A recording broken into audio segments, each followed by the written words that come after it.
Orang yang terlihat gila ini dulunya adalah seorang master bela diri. Namun ia mengalami stres berat karena masalah yang menimpanya. Tak kenal waktu, master bela diri terus berlatih untuk meningkatkan kemampuan wushu miliknya. Anaknya terus memperhatikannya berlatih dari kejauhan. Anak ini pun sangat kagum saat melihat ternyata batu ini sudah patah jadi dua. Master Huo adalah seorang ahli wushu yang sangat hebat. Namun ia tak ingin anaknya terlibat dengan hal-hal berbau bela diri. Karena tidak mendapat dukungan dari sang ayah, Yuan Jia pun berlatih sendiri tanpa ada arahan apapun. Ia pun mengajak sahabat dekatnya untuk menyaksikan pertarungan ayahnya melawan master wushu dari klan lain. Peserta pertarungan kali ini tentu saja Master Huo yang akan melawan Master Zhao dari klan sebelah. Yuan Jia pun tentu sangat yakin ayahnya akan menang sebab sudah banyak sekali sertifikat yang didapat oleh ayahnya karena belum pernah kalah melawan siapapun. Kedua master wushu sedang mempertaruhkan harga diri klan mereka. Namun entah kenapa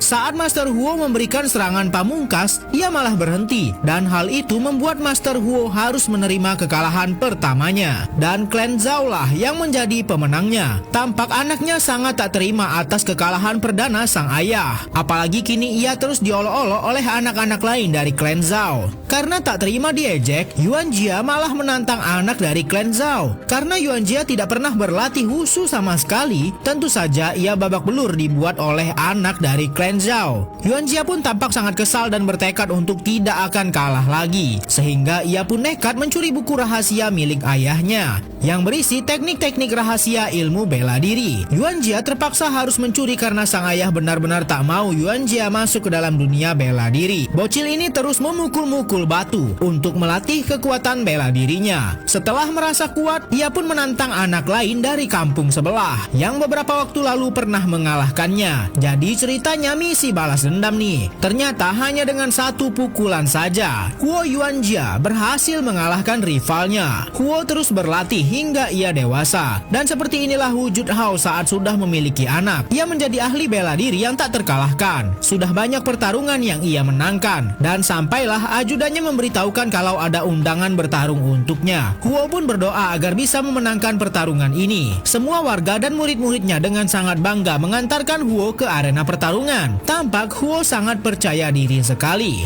Apalagi setelah mengetahui kalau lawannya kali ini adalah Zhao, orang yang pernah ia kalahkan saat masih kecil. Melewati susunan batang kayu, Huo menuju ke arena pertarungan untuk membuktikan siapa ahli bela diri terkuat di kota ini. Zhao sudah sangat siap menyambut kedatangan Huo. Pertarungan bela diri yang sangat hebat mereka sajikan kepada semua orang dan murid-murid yang menonton. Huo sempat kesulitan melawan Zhao yang sudah meningkat drastis kemampuannya. Huo benar-benar terpacu semangatnya sampai hentakan kakinya menghancurkan arena. Tendangan pamungkas dilesatkan dan Zhao keluar arena. Walaupun Zhao sudah berusaha keras, tetap saja akhirnya ia harus kalah di tangan Huo. Kemenangan yang terus bersama Huo membuat ia semakin lupa diri dan selalu merayakannya dengan minum-minum. Bahkan sering sekali datang orang-orang random ingin menjadi muridnya. Tanpa pikir panjang, Huo malah menerimanya. Ketenaran ini pun sampai membuat Huo lupa dengan anaknya sendiri. Saking hebatnya, ahli wushu ini menerima semua tantangan dari berbagai jenis bela diri. Macam-macam lah pokoknya. Bahkan yang membawa pedang pun kena mental. Karena merasa satu lawan satu kurang seru, Huo meminta semua orang yang mau melawannya maju sekaligus. Alhasil kini Huo bertarung melawan puluhan orang yang terobsesi ingin mengalahkannya. Namun pantas saja orang ini disebut guru dari semua guru. Bagaikan membalikan telapak tangan, semua orang dikalahkannya. Kini Huo benar-benar dipuja dan banyak sekali orang yang ingin menjadi muridnya. Walaupun bisa dibilang ia sangat sukses, namun hati Huo masih gundah karena ada satu lagi orang yang harus ia kalahkan, yaitu Master Qin. Bahkan Huo datang di saat Qin sedang melakukan pesta sakral di rumahnya dan menantang Qin malam ini juga. Huo sudah benar-benar dikuasai oleh nafsu untuk membuat semua ahli bela diri bertekuk lutut dengan dirinya.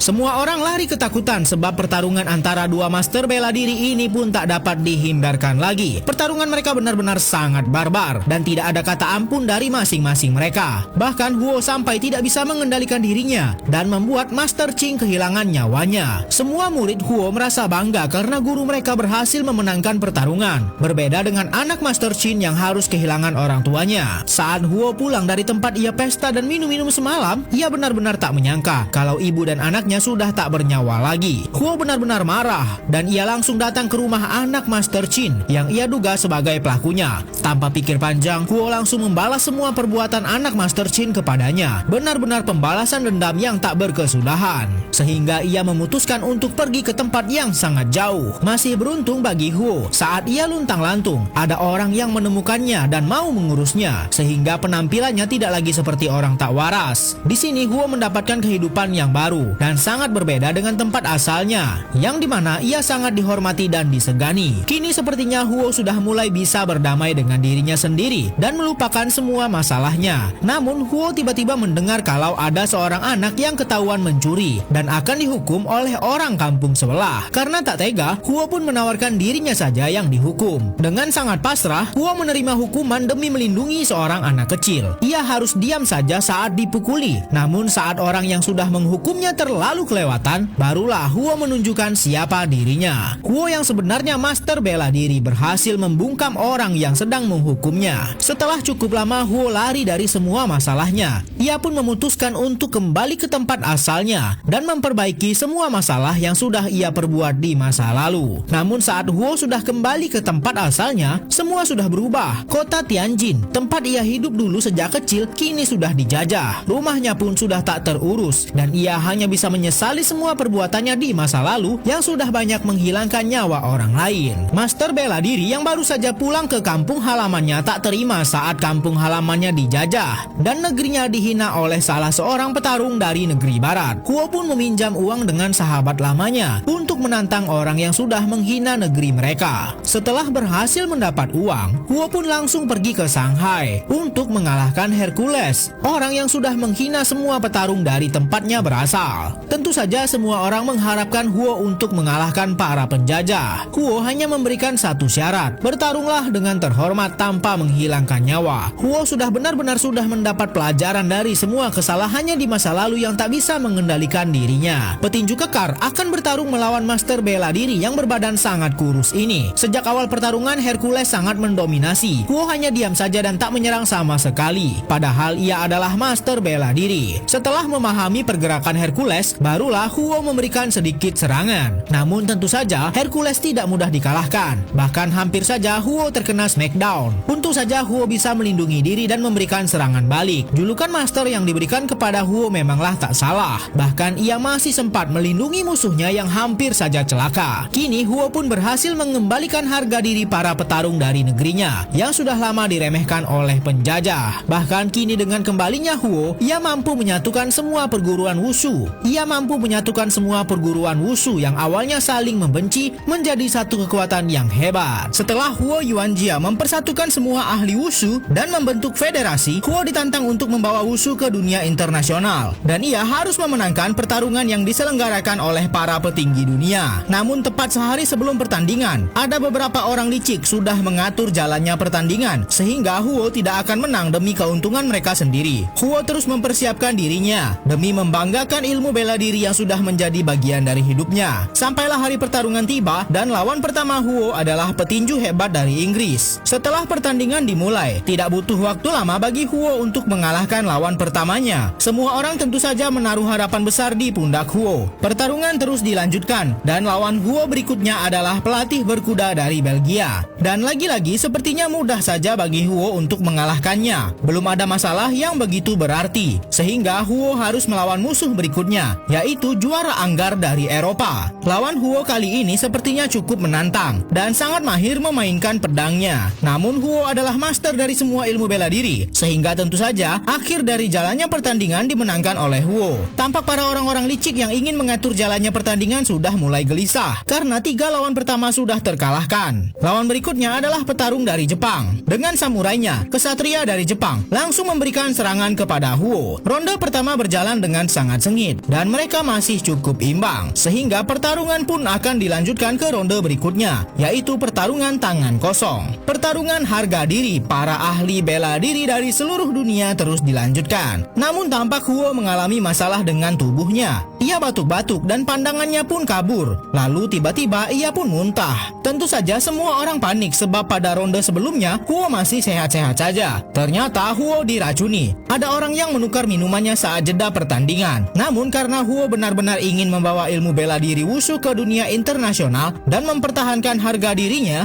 ia terus melanjutkan pertandingan. Walaupun kondisi tubuhnya sudah sangat kritis, Huo masih memberikan perlawanan. Bahkan ia masih bisa memberikan pukulan pamungkasnya. Namun Huo malah berhenti karena ia teringat pernah menghilangkan nyawa seseorang dengan pukulan itu, dan ia tak mau mengulanginya lagi. Master bela diri wushu terkapar tepat di depan musuhnya. Setelah diracuni oleh mafia pertarungan ini, wasit pun diminta oleh mafia cepat-cepat mengumumkan kekalahan Huo. Namun melihat perjuangan dan kejujuran Huo, Takana pun respect dan mendeklarasikan Huo sebagai pemenang. Semua orang bersorak atas keberhasilan Huo mengharumkan nama federasi ilmu bela diri mereka. Dan tampak Tanaka benar-benar marah sekali dengan mafia pertandingan yang sudah meracuni Huo. Huo benar-benar membuat semua orang bangga padanya, walaupun ia harus kehilangan nyawanya di pertarungan terakhir ini. Bahkan setelah sampai di dunia berikutnya, Huo masih terus melatih ilmu bela dirinya. Berkat semangat juang Huo, akhirnya ilmu bela diri wushu bisa diterima di dunia internasional dan akan diperjuangkan untuk masuk ke dalam cabang olahraga di Olimpiade.